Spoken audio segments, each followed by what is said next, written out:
Welcome, everyone.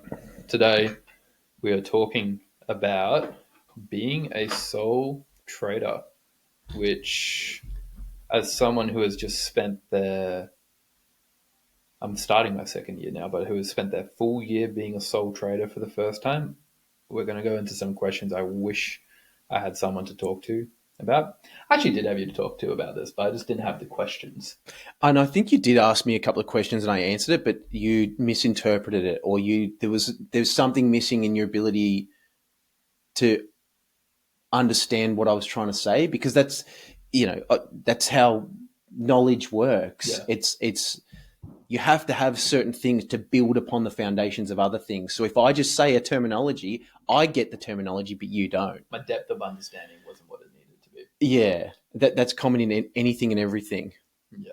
Well, because I've got some friends that are going to listen to this because they are sole traders. Can you begin just by defining what is a sole trader? Like what falls under the umbrella of being a sole trader? When I hear Soul Trader, I think of the game Nightmare.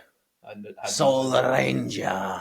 Yeah, You put the DVD in, and then the guy's like pops up and he like runs the game. It's a cool game. Okay, You play it in the dark. I believe.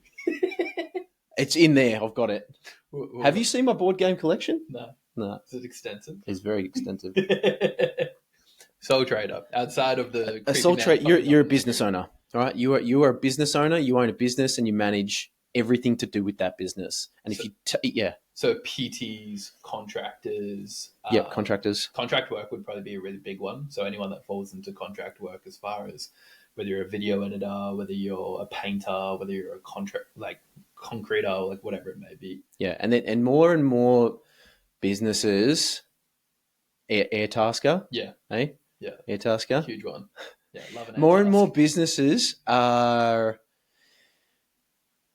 becoming that's the employment model, to contract people, because the over regulation and too many rights for the employed makes it untenable. I couldn't run skilled care if we had employees.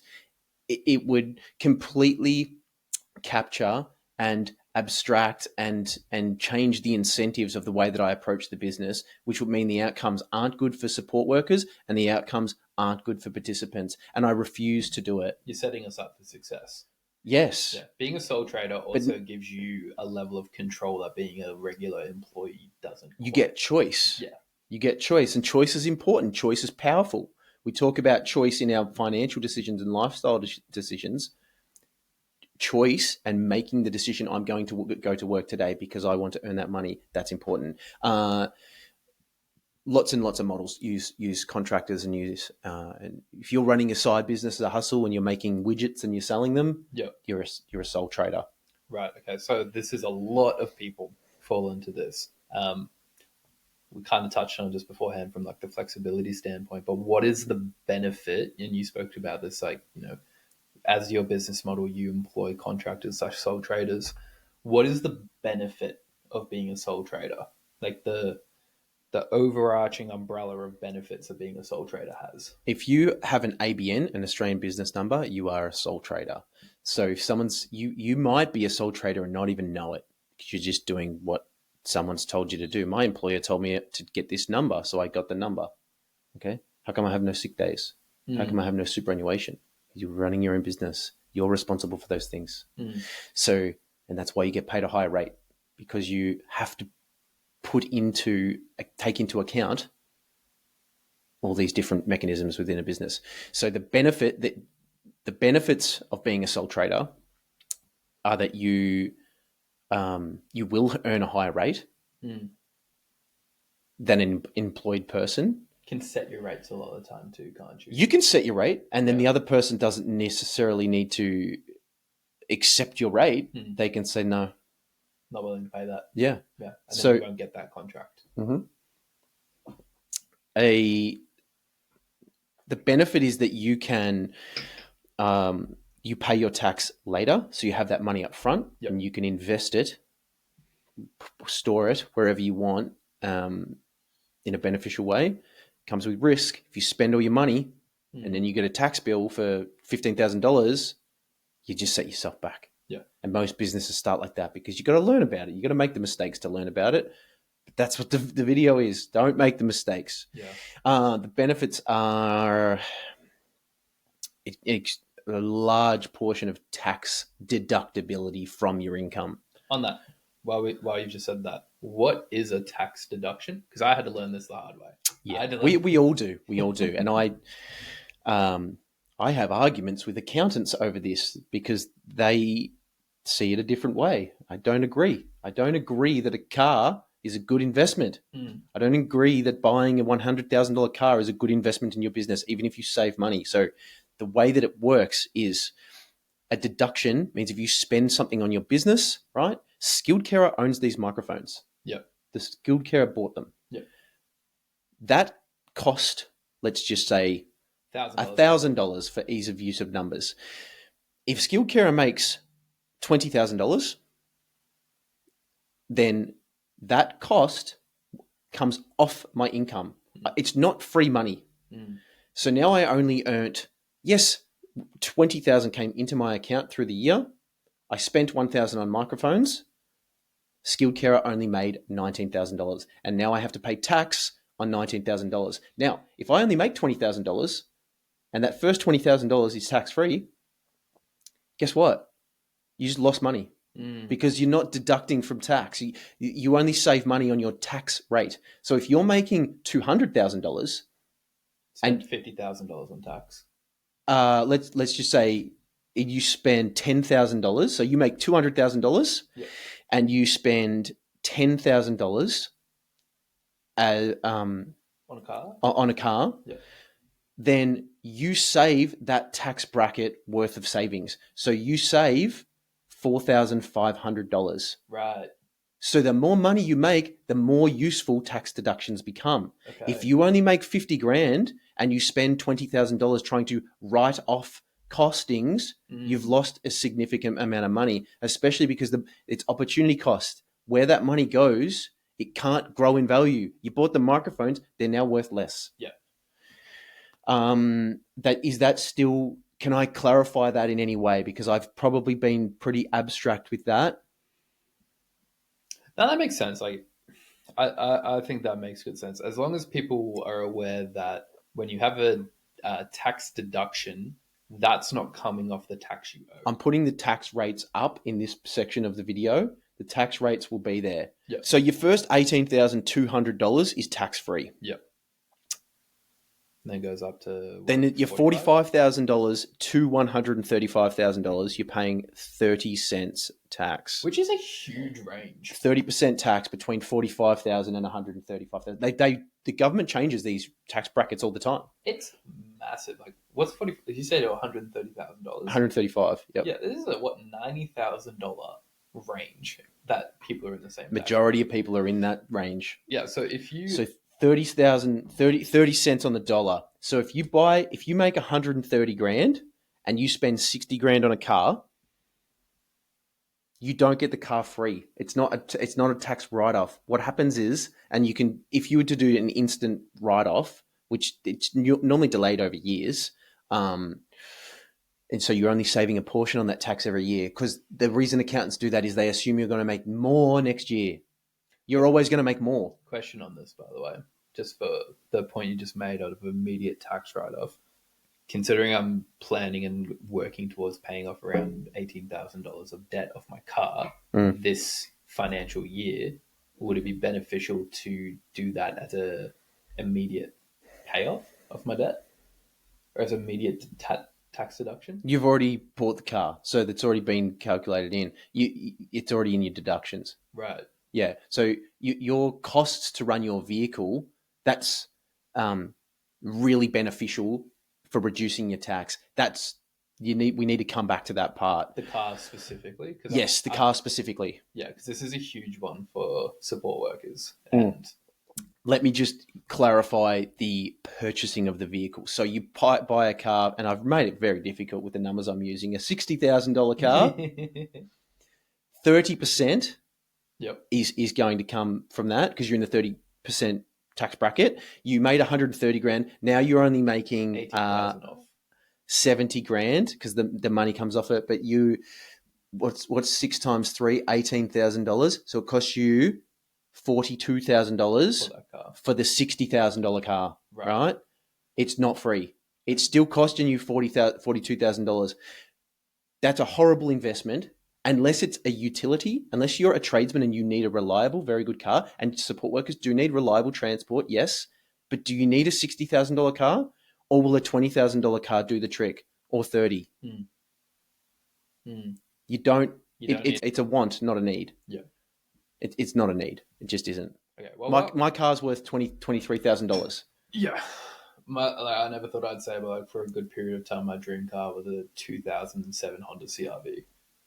Built to last forever, 1,000 miles, and cost next to nothing to run, and be relatively safe too. And that was Toyota Camry. Toyota Camry is the car choice of the financially savvy and prudent. Or the Honda Civic. Yeah, something like that. And then you get into Lexuses. Yeah. So as a sole trader, the costs to run your business generally would require, unless you're running a business from your home, it would and even so, you still need to go out and different places. You're generally using your vehicle as costs for your business. With logbooking. Yes. Here's one that I was really like curious on. So for everyone that needs a logbook for their car, because there's two ways to write off your car expenses. One's the kilometer method, which caps at 5,000 kilometers for the year, which I think ends up being about $4,000 of tax write-off. You don't want the capped version. The second version is the usage one. How do you set up the usage one? Is it kilometers driven to and from work? Like what counts as vehicle usage for a support worker for work? And this is based on interpretation. This is based on your use of your vehicle, how you see it. Yeah. Right? Yeah. That means no one's over your shoulder watching how much do you use a vehicle for work and how much do you use it for private use, while you may not use your vehicle for private use at all. You may borrow your partner's car. You may have another vehicle. Who knows? This is true. Right? So if you go from your house to meet a participant, to meet with me, this is a business meeting. Yeah. This is for skilled carer. Coffee with your partner out on the weekend is a business meeting. It can be. If your partner is Michaela and she is a support worker in your business, potentially that was a business meeting. Those kilometers from your house to the thing, to the participant's house, whatever happened, you may not have earned any money from it. It's still a business expense. Yeah, see, this is where I went wrong and why I'm redoing, because you still have to do the vehicle log, don't you, There's a minimum, like you said. You can just use a maximum write-off, and it might be 5,000 for the year. You're probably right there. But you will be doing, I guarantee, more than 5,000 kilometers for the year. So therefore, you're not maximizing your potential benefit from that system. If you're being lazy and not doing a logbook, you only need to do a logbook for 3-month period of the year. Pick a time during the year that you're going to be doing a lot of traveling. It's also good for like 5 years, isn't it? Like that logbook. You don't have to redo it every single year. This was the advice like I was given. It's like you do it once. And then it's unless like I would, my business, when you're running a business, you would anticipate, do you anticipate your business to grow or to decay? More to grow. To grow. So you should be doing it every year. And the government expects that too. Yeah. So you should be doing it every single year, or every 6 months, do it again. Because your business will be changing. Like, within participants, you might have a holiday in there in that 3-month period. You might have, just pick a different 3-month period. But if you're tracking it the whole time, you can pick the best section of it. You save the most money. And then what ends up happening there? Are you saving receipts at this point? You need to save the receipts for 7 years. You can use an app. You use an app and log it. Do you have an app that you use? No. Because I'm different. Because skilled carer owns the car. Right. I don't own the car. I'm not a sole trader. Okay. I'm an employee of skilled carer. Right. So my situation is different. Yeah. Even that, like, that's so interesting too. It's like where you have one account that all your money goes into, and then you pay yourself a salary from that account, and then that's taxed at a different rate. Yeah, it's a really cool learning experience. I love it. Yeah, it is quite fun, and I would recommend like everyone gets into some level of business at some point. You should, yeah. It's the only way to break free from cog in the machine. But there's a lot of benefits to being employed. But I think there's more benefits in being self-employed. If you're a hard worker and you're doing good stuff, there's far more benefits in being a sole trader. I've blanked on a couple of things. Real quick, just coming back to the car Yeah. to make this like crystal clear for myself, Yeah. especially, Yeah. for other people. Yeah. So, Call me afterwards and we'll go over it again. So we're tracking kilometers driven to, with, and from clients. And client meetings. And meetings with your boss, and meetings with co-workers. Yeah. And this would and work. meetings, and to go get resources. I'm going to Officeworks because I need to print this out for my home office. I need to buy a printer. Yeah. Right? That's a business expense. Mm. Your home office is a business expense. Everything that you're spending on that, the internet, your phone, the printer, the computer, your software, all of it. The app to track your receipts, get that, use that. Services, new tires, all of it. RACV, insurance, registration, all those things. They're all deductible.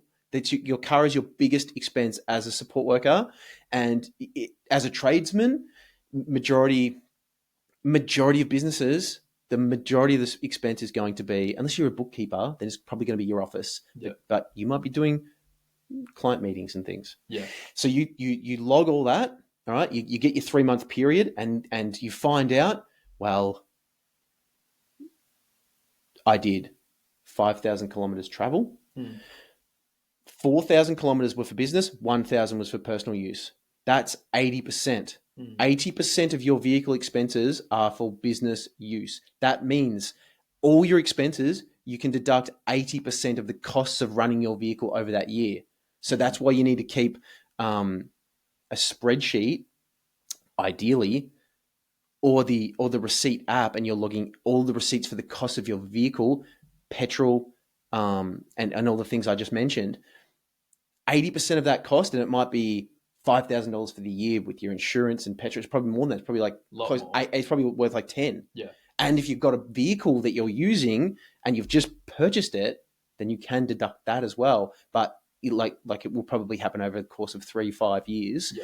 So all those expenses. Now, let's say it was $10,000 and you made $100,000. You just saved $3,000 because 30% in that tax bracket, you just saved $3,000 on tax. Yeah. Huge. But it's not free. You spent $10,000. It still cost you $7,000. It cost you $7,000 to run your vehicle, but you get $3,000 back. Yeah. Even though it could be, even if it was 100%, right, used. Yeah. Yeah, well, this comes down to where instead of spending money, we're spending money. I've missed the 80% in there. So the 80% of the 10,000 can be deducted. Yeah, that's 8,000 can be deducted. Yeah, from your earned income. From your earned income. Yeah. Not you spent 10, you can deduct 8, and you'll save 30% of that 8, which is 2,400. Right. So you've spent 10 and you've saved 2,400. So can you see how it's not free? Yeah. It cost you 10, you saved 2.4, it's cost you $7,600. Benefit though, you've spent money on ideally growing your business, which ideally does end up earning you more income in the long run, right? You have to spend money on a vehicle, whatever it is. I don't know what you mean by that. Clarify that. So say I'm a personal trainer. Yeah. Yeah. And I rent out a warehouse that cost me $10,000 or $100,000 for the year. Right. So I was going to give, say, $100,000 in tax to the tax man, right? Big tax pen, big PT at this point. Yeah. That $100,000 that I've given to this warehouse, that is and I'm using it 100% for work. That's $100,000 tax deduction, right? Yep. Which would save me about 30,000 if we're using easy math, and we're like 30 or even the 45%. That would save me $45,000 of tax. If I was in the upper tax bracket. Yep. So I could either give $45,000 to the tax man, or I could have spent $100,000, which ended up being $55,000 on the warehouse. Correct? Yep. Yeah. And there's a third alternative. What's the third You alternative? buy the warehouse You buy the warehouse instead of renting it. right? Because then you've got access to that asset. You're still making deductions from it. And this is longer term in a business, whatever it is. But you're now getting access to that asset Yep. and its growth, right? It's going to grow over time. However, COVID threw things around in that particular asset class. Walk around the shops. There's a lot of retail stores that are empty and they can't get filled. Why? Because less and less people. COVID acceleration. It was an acceleration in a theme of work from home, and less people need to own a shop front. Yeah. It is the absolute most expensive cost of a business where the business operates. I could be paying rent for a skilled carer office. I'm not going to do that. Yeah. Right? Let's just be mobile and we can save 30 grand a year. Yeah. Because it's still a cost. And yes, I might save $6,000 of that 30. No, I'll save the 30, thanks, and I'll put that money somewhere else. Right. Okay. So because I want to spend my money on assets that are appreciating in value. yeah. Don't get it unless you need it. Like, don't try to grow too big too quick. You have to. It's that payoff, right? That's the beauty of being the business owner. You're the one that decides. Yeah. You decide if I need the fancy thing or if I can just do it on a sly for cheap. Am I going to be the mobile PT? Am I going to hire the warehouse or am I going to be mobile PT and I'll just cart my stuff around the car? Yeah. You're going to make more margins. You're going to make more money carting the stuff around. Once you've got that burden, that financial burden, that tether on your leg with the ball and chain, now you have to make money just to pay for that thing. Before you even pay yourself a salary, you're going to make 100 grand. Well, if you're working for free. If you were, and I know this is, it's, I don't know if arbitrary is the right word, but, I know it's a bit of a tricky question because everyone's situation is different. But if you were starting off as a sole trader again, what would be the purchases you'd be thinking of making within that absolute year? Minimum. You don't even know if it's a business to start with. Okay, that's fair. You won't even know. So don't overcapitalize. Yep. That's poor investment. But here I am saying that, and someone might overcapitalize, do the big warehouse, and they're revo, and they get all the people coming in, and they make all the money. Yeah. And they pull everybody else's gym clients away from there, and they get all the clients. Yeah. Maybe it's a better model. It depends on the business. So it's going to be an it depends answer. But if you're a sole trader and you're figuring out, generally sole traders, like their jobs generally start as a side hustle. Yeah. They have a job, they're employed somewhere, they've got that safety net. Then they have a little bit of courage to go, oh, I need to make some more disposable income. I'm going to start this side hustle thing. Yep. And then you're seeing if it turns into anything. Yeah. So that's the majority of people.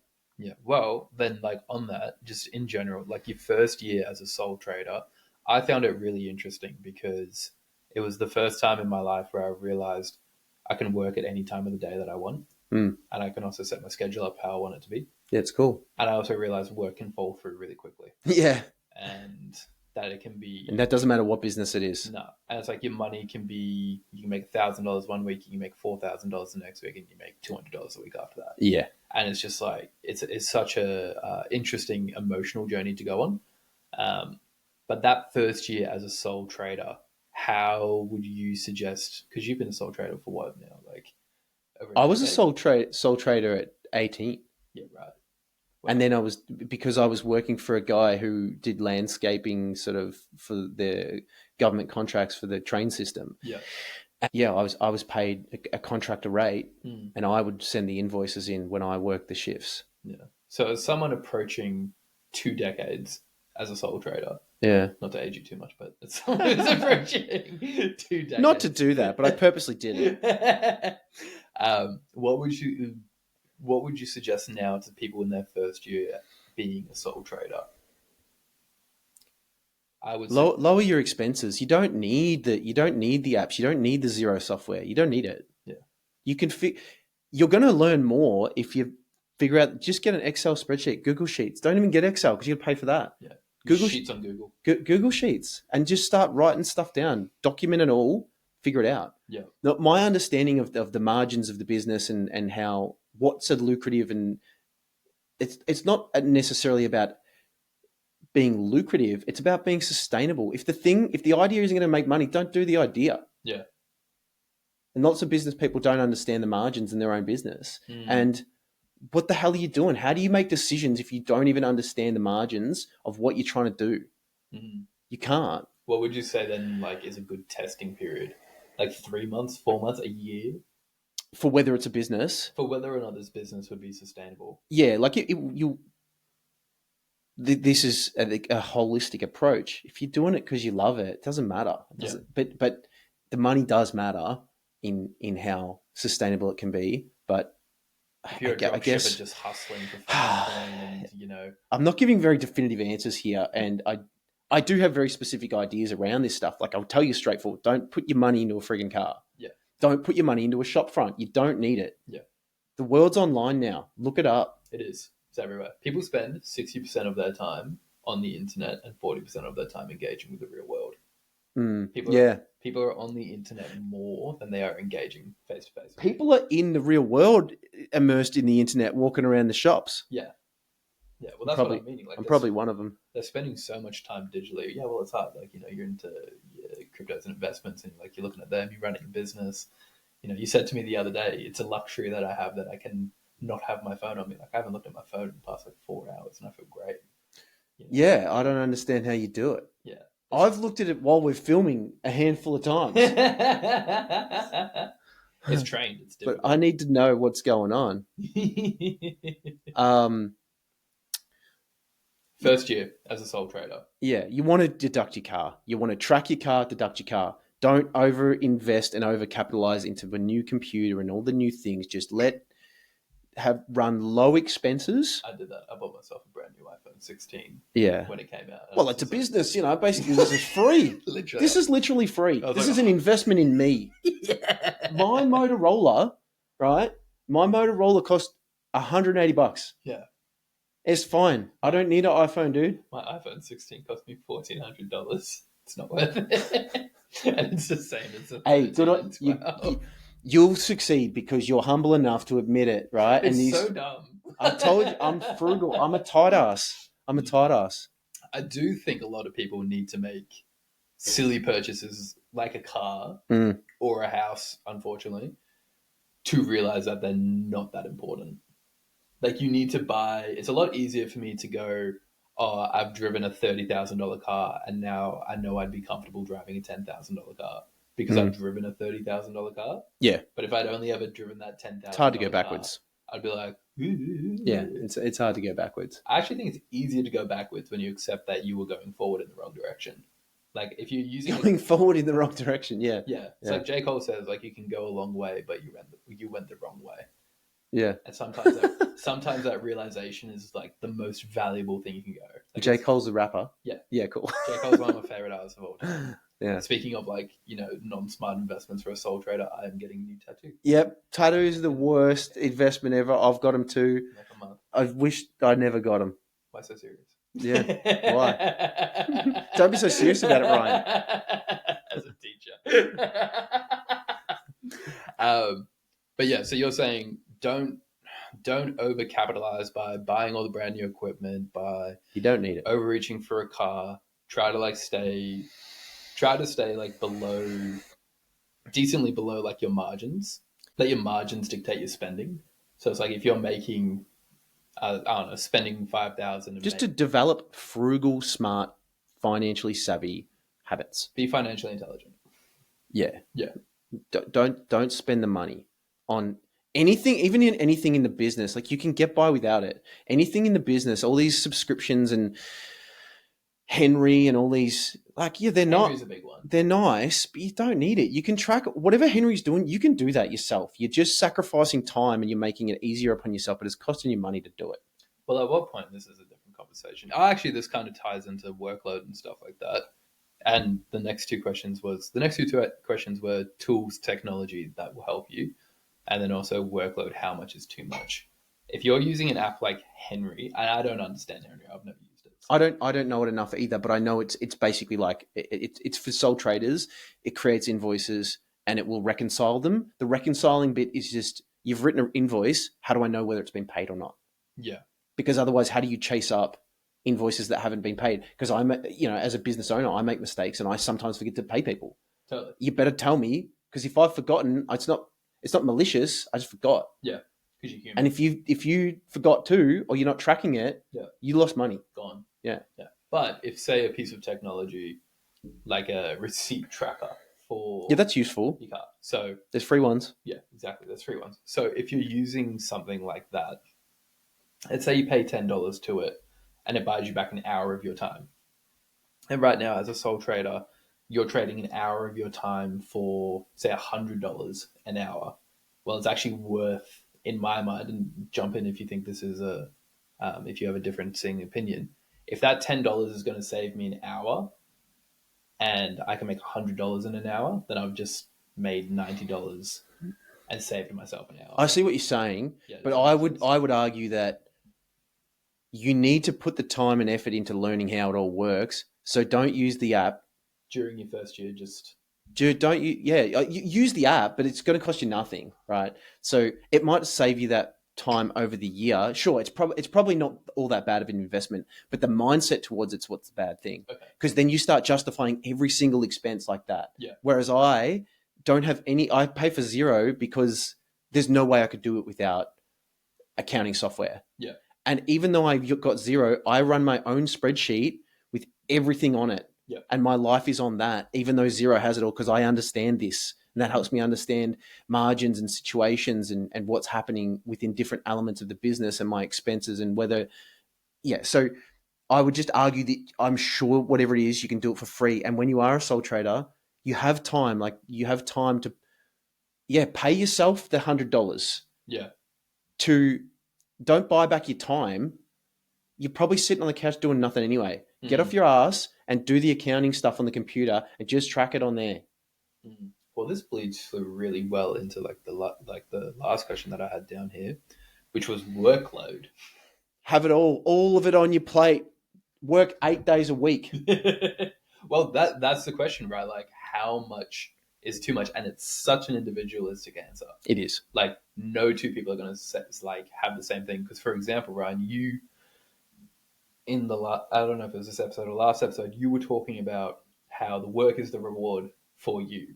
So for you, working feels good. Working is a cup filler. Working is great. I love working. This is the Alex Hermosis. Or the David Goggins. It's like, he hates the pain, but he loves running and loves coming up with a statement. Yeah. Alex Hermosi loves working like 18-hour days and he's happy and content. You take the average, well, not even the average, but you take like the day-to-day human. Yeah. Which I guess is the average.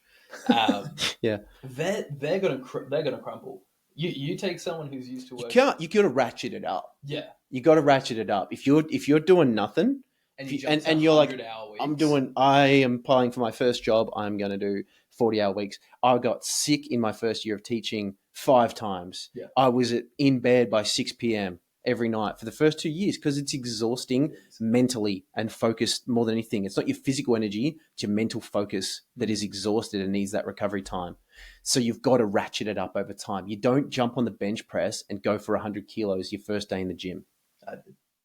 I'm joking. Yeah.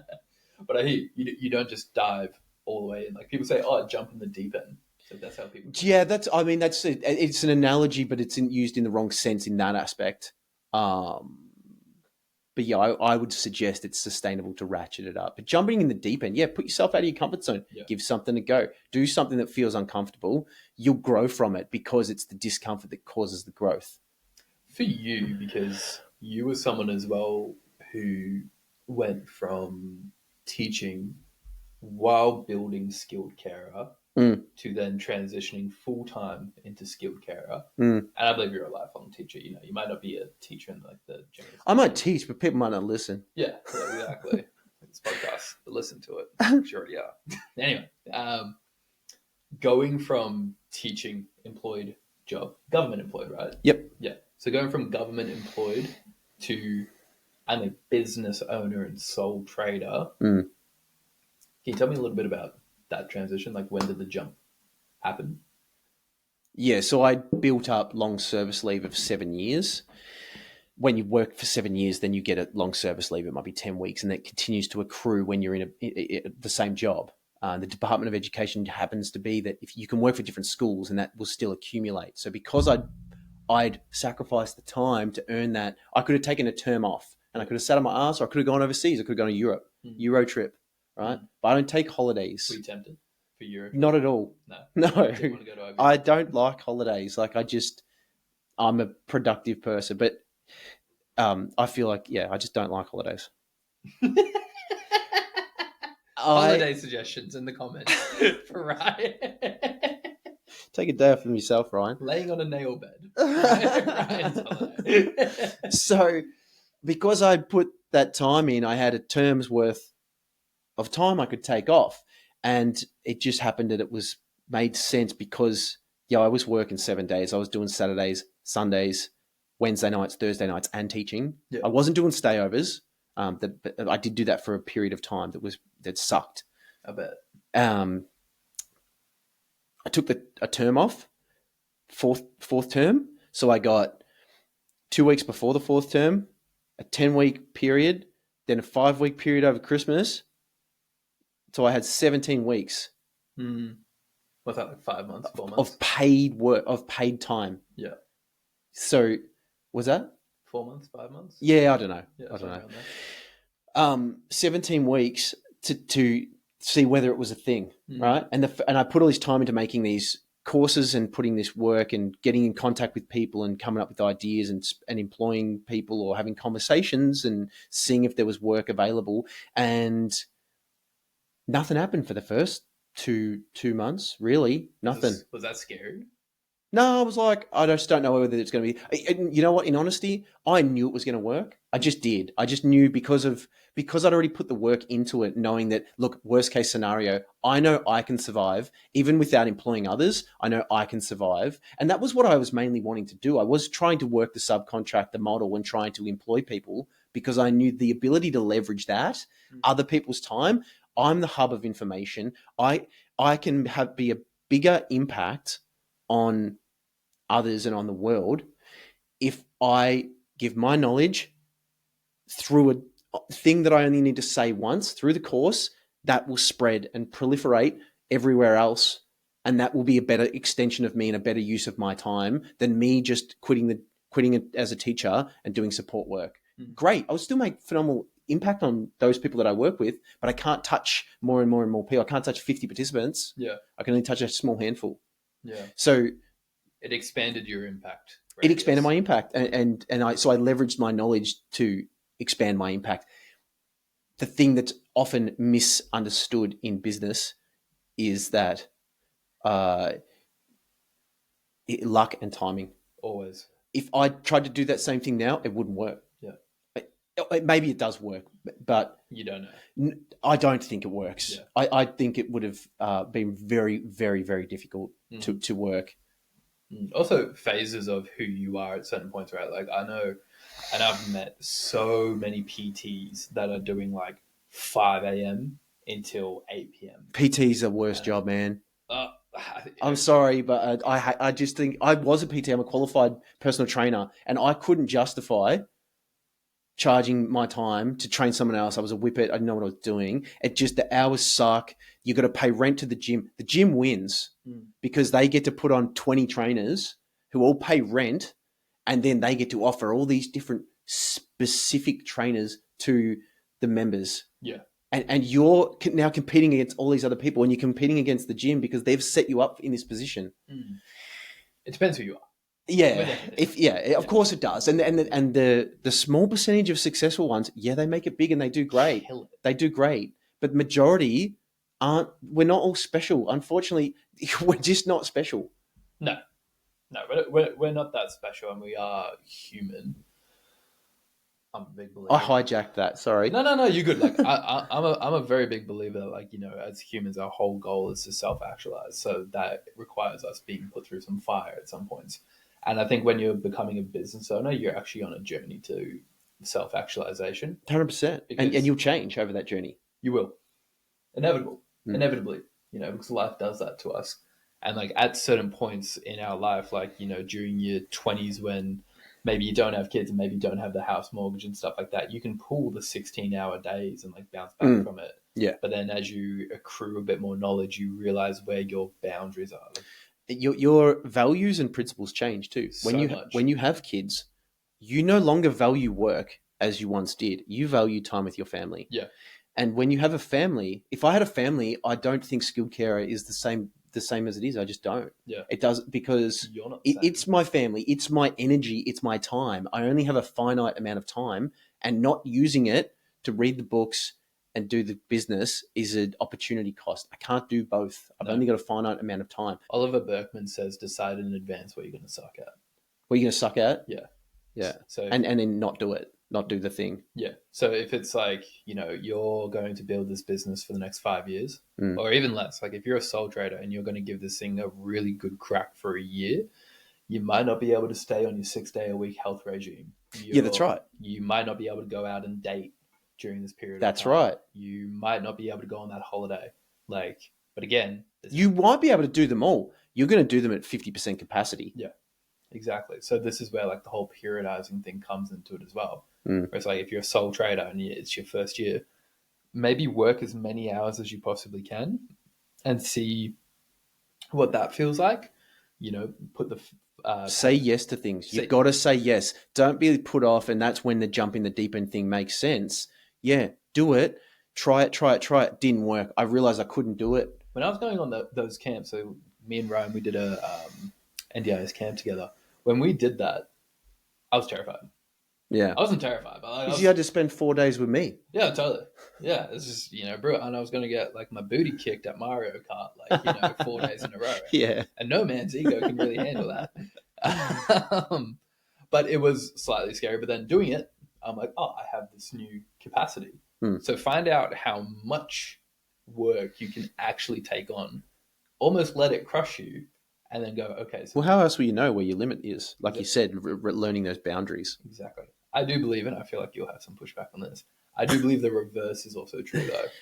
I think finding out how little you can spend doing the thing is also beneficial. The thing that you want to do. Yeah, so if you're, say, a knowledge worker, which a lot of people are in this world, where it's like for example, we're trading, or you more specifically than me, because you're the human currency and money mind. We are trading our knowledge and our experiences for people's attention, or this ends up happening where you get either a Dan Coe or Alex Hormozi or whoever these big wigs are. They trade their knowledge and experience for income. So these are knowledge workers, right? So they could work 12, 16 hours a day, or they could work 3 hours a day. Charles Darwin, for example, who came up with Darwinism, worked 3 hours a day, and he was one of the most prolific philosophers and discoverers in human history. So I think finding how little you can actually work and what that feels like having a really big rest ethic, is also valuable, because you don't know if, for example, when you're doing powerlifting, resting 5 minutes between your lifts lets you lift a higher load because you recover fast. Yeah, I guess productivity is the word that comes to mind. Yeah. Because if you can sit down and you can write a 1,000 word email or blog, or you can use AI. Yeah. And it can take you 3 seconds. Yeah. What's more useful? Exactly. You work smarter, not harder. It's just that old saying. You need to figure out what working smarter versus harder is for you, though. And I mean, we are getting off base with the sole trader stuff. We'll come back shortly. The future's already here. It's just not evenly distributed. So these resources, these tools are here. If you're not using them and they're going to benefit you, your business, your mind, your freedom, you're the one missing out. You're making mistakes because you're not trying to learn the thing that's going to make everything easier. And I am a massive victim of that. Even though you probably think that I'm pretty progressive, I was always very anti-new ideas. Like you using PowerPoint for a really long time. That was probably me. Canva, how does Canva work? Michaela, I hate this thing. Can you do it? I hate it. Right? And there's but I also understand that don't let perfection be the enemy of the good. Yeah. Just do it at any capacity is going to be better than not doing it. And next time you get better at it. And that's, yeah. It's all instant gratification Mm. delayment. On sole traders, Yeah. what do you think are the biggest skills to prioritize learning during the start of your journey? I'm thinking along the lines of how to invoice correctly, how to negotiate price, working working based on your own time. Like no one's telling you what to do when you're a sole trader. Yeah, you got to Like find the right habits and structures that work for you, and sometimes you need to mold, structure your day using ChatGPT. Structure your day where it tells you what you need to do because you might be lazy, you might do the wrong thing. Even though I don't look at the thing, I tried to. It hasn't worked for me, but it's helped me avoid making mistakes. It's helped me. It's helped me focus on that. It's a great opportunity to identify who you are and what your strengths are and what your weaknesses are, and where you need more help and where you need less help. What are you, a self starter? Are you cool getting up in the mornings like I'm still figuring it out? As ridiculous as it sounds, I'm still figuring it out. I'm realizing, wow, I'm so much more productive in the morning. But if I try to sit down and think and edit this video at 6 p.m. tonight or 4 p.m. this afternoon, I suck at it and I don't enjoy it. It's painful and I'm just looking around like, how do I escape this feeling? Because I want to give me a can of Coke. That will make me escape that feeling. I'm looking for a stimulus elsewhere because I'm not enjoying what I'm doing. But when you're in the thing enjoying it, great. Then it works and it's sustainable. And that might just necessarily be moving it around in your day and figuring it out. yeah, so it's a lot of trial and experimentation. It has to be, right? Trial and error. But I also, one of the first things that I did with some support workers was encourage them. I started off trying to make them do a personality test. Then making someone do something never works. Yeah. I encouraged them to do it, and some people did it. And it's very revealing what that tells you about yourself. And then you can learn a lot just from that aspect alone. But the best investment you can make in yourself is to read and to listen to podcasts and learn. Podcasts, some are good, some of them are a bit of a wank. Find one you enjoy. Some of them suck, and they're just, yeah, they might be funny, but you might not learn anything from it. But you listen to them, and then you find yourself. I love learning. I've never read a fiction book, and only when I was in high school. I think I want a non-fiction. Learn about business. Good to Great by Jim Collins. I read that as I was starting the business, and it showed me how to treat people. And actually, a lot of the things worked in a really good way, and a lot of the things actually backfired. I gave people too much trust. I gave them too many opportunities to betray me and to treat me like crap. And I realized that wasn't, they exploited me, but that was like, well, is that about, does that say something about me or does that say something about them? But learning when to, knowing when, okay, I need to change that philosophy because it's not quite right in this element. I think you touched on something really powerful here, especially like from the sole trader point of view, is that as much as the word soul is in it and you're going to do a lot of things by yourself, it is actually something worth doing with other people. It's you can bounce off each other's energy. We all have strengths and weaknesses. If you can don't find the same person as you. Don't find the replica of you doing a thing. That'll suck because you both have the same weakness. Find someone who's different to you and has, if you're going to do a thing together. Yeah. If you're getting into this world and if you're getting into the space as a sole trader, also look at communication books. Like look at how to talk with people versus at people. It's the same with anything. Like I think learning to communicate is one of the greatest skills you'll ever have because you use it in everything. You do it negotiating a sale with a potential client. You do it when you have a mishap with your partner. And all of a sudden you're like, oh, like we need to communicate our way through this. You do it with yourself on a daily basis. Like we're always talking. Giving yourself the right or wrong message. Yeah, exactly. And it's like, even on the whole media thing you were talking about before with podcasts, step away from the podcast or step away from the piece of content and ask yourself, do I feel any better? Do I feel good having watched that? Or do I have post-content clarity where all of a sudden I've watched that piece of information, I've gone, oh my God, I just wasted 20 minutes of my life on YouTube Reels in the car. Why did I do this? Or I'm listening to this podcast and I'm feeling dumber by the minute. Yeah. Why am I doing this? And then just stop. And if you're doing it for enjoyment, that's fine. But just know why you're doing it. Yeah. Don't trick yourself. Don't lie to yourself saying, I'm putting the work in, man. I read a book today did you read the right book Mm. or did you read the wrong book? Mm. Mm. Did it bring you closer to where you wanted to be or not? Did it bring you? Did you bring you enjoyment or did it bring you misery? Like, Yeah. you know, I do like the point you made on slowly ratcheting something up and slowly moving up your workload, because when you're first starting out, I think you can burn your passion out for it really, really quickly. And it's like, I work for Skilled Carer, you're, Skilled Carer CEO. I'm sure you've found so many people, and this would apply to other soul trades as well, who have gotten into it, taken on way too much too quickly, and then burnt themselves And out, yet some basically. people thrive in that environment. Yeah. It's a strength of mine. I've been a hustler. I know I can do it because I've always done it in whatever aspect it was. You have an incredibly impressive work ethic. Not to Thanks. not to gas you up too much, but you do have an incredibly impressive work ethic. Yeah, and that's adapted and changed over time. So, but the question was, Not burning yourself out too quickly by throwing too much work at yes, yourself, yes, slowly building it up. yeah, Yeah, that, that's yeah, know what's going to work for you because some people are quite capable of it.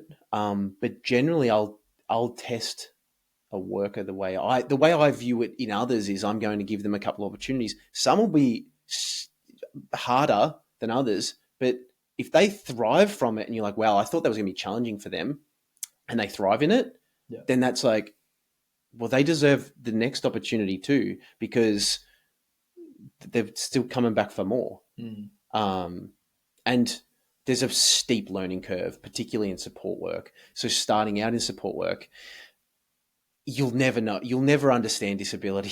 You just won't. I constantly scratch my head 15 to 20 years into this caper, and I'm scratching my head going, how does that, what is going on in this particular situation? Why can't I fix it? Yeah, Why can't I why is my mindset in the wrong place? Oh, maybe I need to adjust me. yeah. Maybe it's not about them. I need to adjust me. Maybe I don't know enough about this exact situation. Mm. And then you're working with families, Yeah, so complex. So the communication is critical. You're working with families, and they don't have the same goals as you. I want work for you. I want work for this person. I'm going to help find them work, but they don't want the work. yeah. How do you make them work? You can't make them work. It's not your right to do that. Mm. They get the choice and control over it. Whether philosophically I believe that or not, or I think people should be more productive and aim to be as productive as they can, that's a different thing. But I know people need purpose and meaning. So if you find that as a worker, that becomes your purpose and meaning. That's a self-motivating, self-driving thing. Yeah. As you full well know, Mm. that this type of work versus other type of work is less motivating and draining, and you're leaving the office at 5 o'clock at the dot rather than staying back half an hour, Mm. checking out old mates NBA My Team Because it's fun. because it's fun and you're having a good time. Yeah. I've done a shocking job of answering that question. No, I think like just on that, enjoyment is a really good indicator if you're going to be successful at something. Yeah, yeah, Like if yeah, you actually enjoy doing the thing, yeah. you're probably going I to do loved well. as a teacher, like, I mean, in my spare time, I would run NBA 2K tournaments, Man, and I made chain with the medal, and people come around, that and is so good. we do and you pull the name out of a hat. Like I love doing stupid things like that and running the thing. So in a classroom, same thing. We do a money time, guys. Like I reward you with money. Mm. I reward the effort, not the outcome. Mm. That's how you can reward a positive behavior change to encourage someone to work more. How do you do that with yourself? Encouraging the effort, not the outcome. Have I stumped you there? Yeah, probably encourage the effort, not the outcome.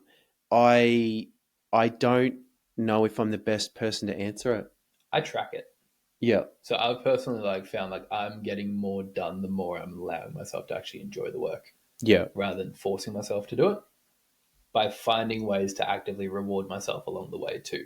Yeah. So, for example, I've been a bit lax with it, but I found it really helpful during the time that I have done it. I started tracking the time I was putting into things. So, for example, how much time did I spend? I'd have a quota. So, for example, I'd have 30 minutes, for example, to go through my Notion template to track out the week and to go, I'm going to do this, this, and this, and this. And then I'd say, I'll do this for X amount of time because then it's a closed loop. I would say I'm going to spend 2 hours editing. Yeah. Okay, so And then 2 hours finish it, I'm like, okay, cool. That was it. Carry on from there. Mm. And then I reward myself for going by actually acknowledging the fact that I said I was going to do what I did, and I sat down to do the thing. So, for example, if someone's just starting a sole trade or just starting a business, they can go, I acted as a sole trader today. I acted as a business owner. Yeah. I sat down and I did the thing I needed to do. And that's great. You told me this maybe a year ago, I reckon. Maybe it wasn't that long ago, but you said, track it and reward yourself at the end of the day. And I was like, yeah, we'll do that. And I put a reminder in my phone. The well done list. Note down tasks completed. Yeah. Right. So every day at 7 p.m., I get a notification on my phone that says note down the task completed. And then, give yourself a pat on the back for doing the things that you said you were going to do. Now, I just swipe that notification. I don't do it. Yeah. But I tried to do it. Did you find it helpful when you were doing it? Maybe. I failed at implementing it. I failed at my commitment to myself with it. It just wasn't the right thing to stick. The good shit sticks. Yeah. Always. And that's probably not a weakness of mine anyway, because I do believe that I don't want to rest on my laurels. What's the next thing? What's the new thing? Why am I doing this podcast about money? Otherwise, I could rest on my laurels and do the skilled care stuff and buy back more of my time and spend more time doing enjoyable things, but I don't want to do that. Let's go. Next. I'm moving. What are we doing now? Because I need that rabbit in the dog race that I can try to catch. I know I'm never going to catch it, but I've got to try to catch it. Time blindness for people with ADHD. So they can sit down to a task if they're focused, do 6 hours. Holy crap, I haven't eaten lunch or dinner because I sat down to it for 6 hours. I was so immersed in it. Yeah. So you need to know your personal needs it's a very useful skill when you need to do something and you have to get it done and you get it done. Yeah. But it can detract away from what's important and the executive functioning along with that. So you've got to recognize the personality test within yourself. What do I actually need? Yeah. And being a sole trader, you need to set yourself up for success. You need so many things as a sole trader. You're running your own business. You need all these different plethora of skills. Yeah. And you're not going to be good at most of them. So it's okay if it feels overwhelming. It will. Yeah. It's a good thing if it does. You're on the right track. Yeah. It does end as well. You do eventually get a grapple on things. You get a grasp of it. Yeah. And then you realize there's so much more to learn. It's the ignorance curve. You think you know nothing. You learn a little bit. You're like, I got this covered. I know everything. And then you realize how much you don't know. Yeah. And then you're like, wow, now I've got to start the actual journey up this ignorance curve to learn all these different things that I thought I understood. I thought I understood tax deductibility. I did. I did. I thought I did, and I didn't. We all did. And accountants think they do too. I'm just slapping accountants around today. Come at him. Is there anything else you wanted to mention just on? I'm sure there's some other things about being a sole trader that's important. Let me just do a quick chat GPT. Use voice message into chat GPT. If you are currently looking for a skill to learn and are wondering what skill you should learn, look into using AI and AI chatbots and how to prompt them properly, because they will save you so much time. And it's an intelligence that is far smarter than most human beings. So you basically have someone that's going to be able to repeat back to you what you're trying to learn in an easy to understand way. And it will complexify your understanding of the topic by making it easier, if that makes sense. So learn AI if you are not already currently learning AI. Yeah. Anyway, sole trading. Having your own insurance, you break your leg, you don't have income protection insurance as a sole trader. Is that what you set us up with when I first got into it? I remember one. That's public liability and personal indemnity. That's if you're negligent and you make a mistake at work, then you're covered. You can't be sued for millions of dollars. You can be sued, but the insurance will cover the costs of it, a certain amount. Great. But then your own personal work insurance, maybe it's important, maybe it's not. If you're young and you don't have a family, it's probably not all that important. I know some people who are, 60 odd and they've never had to use their insurance. Then they have just put money aside each year. That's my income protection. Yeah. Rather than spending $2,000 a year on income protection insurance, I'll just put the $2,000 into a savings account. Yeah. Um, But if you're in a bit of a position where you've got a lot of expenses coming out at once, you've got the debt, you've got the you got kids, you got a house, home loan, like you'll be in trouble. yeah. And that's why it's hard to start. It's a risk, right? But the other risk is the misunderstood risk of working till you die in the dead end job. There is a risk in inaction. Yeah. Record keeping, superannuation. So you must know how to. You don't have to invest in your super, and I believed in super at one point, and now I don't. Yeah. Go on your own journey with that. Yeah. But as a sole trader, you won't get superannuation. That's why you get paid the higher rate. You're supposed to sacrifice your own money to your own super. And the compounding effect of understanding investing, you got to understand so much about the world and investing to make that decision yourself. Like, you have to be informed to make a decision. So it's really hard to answer these things because most, a tax person is going to say, pay your own super. You need to. You really need to do that, Ryan. And I'm like, well, if I'm good with my money and I invest it, then I won't need, like, what's the point of having super? I don't need super because I'm going to use my money now and I can get a better return than the superannuation company can because I think they're a scam. But that's my personal view on it. But I've put the work into it. So you probably should be putting some super away if you don't want to learn about investing at a high level. To you, though, you would say learn how to invest. That's what I'd say. Learn how to invest and then make. At least you're going to do a better job of managing your money if you're learning how to invest than the superannuation company who are just dragging fees out of you. Yeah. Your tax obligations are the most confronting thing. And realizing that you're going to get a tax bill the first year before the PAYG kicks in, and then you start making quarterly payments on your tax. Before that kicks in, you're going to get a rude awakening, especially if you're working pretty hard in your first year. Yeah. You probably need to put aside 20%. There's a calculator. You just Google income tax calculator, Australian government. Yeah. It comes up, and you put up what your income is. Or what you think it's going to be, and it tells you how much tax you're going to pay, and you just put that money aside. Yeah. But it's going to be different if it's a part-time job and you already work at a full-time job that's taking the majority of the tax. Then you're going to be paying a higher tax rate because people do often misconstrue or misunderstand that. Oh, if you work a second job, you get taxed double, don't you? That's not how it works. No.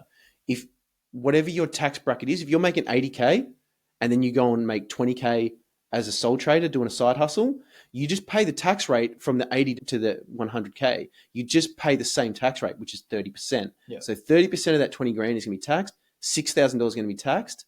However, you're going to write that down. Remember, you've got business expenses. You're using the office. You don't want to spend money to save money on tax, but you're already spending money. It happens automatically. You're already spending it on the fuel, insurance, on the fuel, the mobile phone, education, books. Yeah. An accountant. Like, I know you don't like accountants, but it's not I don't like them. We need them, but I just think that they do often undersell the realities because they don't understand money as much as what they think they do. But you're too close to a thing to learn about it, right? It's why financial professionals, particularly in Australia, and superannuation funds, they're not investing in Bitcoin. They're too close to it. They think they're so smart that they don't have to do that. I'm going to somehow sneak Bitcoin into every single episode. 100%. Just the word. 100%. We will do an episode on Bitcoin as well. We better. That's the only way you trick me into doing this thing. No, we both want to do the thing. I'm really enjoying it. Yeah. Anything else? Take the jump. If you want to be a sole trader, take the jump. A sole trader. Yeah, that from one. the game Atmosphere or Nightmare. Yeah, you need to put like a link or something. I'm going to get the game. Hold on. So that everyone can understand this reference. All right, I'll put the link up. All right, we're done? Yeah, thanks for listening, guys. We're really glad to be bringing you this content. And hopefully you're getting some good information out of it and learning because money is confusing and we're trying to make it less confusing. Let's play the interactive DVD board game Atmosphere, featuring a TV host who you must obey. I am the gatekeeper. It's fast, frightening fun in this race against time. Whose turn is it? Answer! Yes, my gatekeeper. Roll the dice. Pick a key. It's trying to think. How cute. Face your greatest fear to win the game. You'll never play the same game twice. Lose yourself in Atmosphere tonight. Time's up!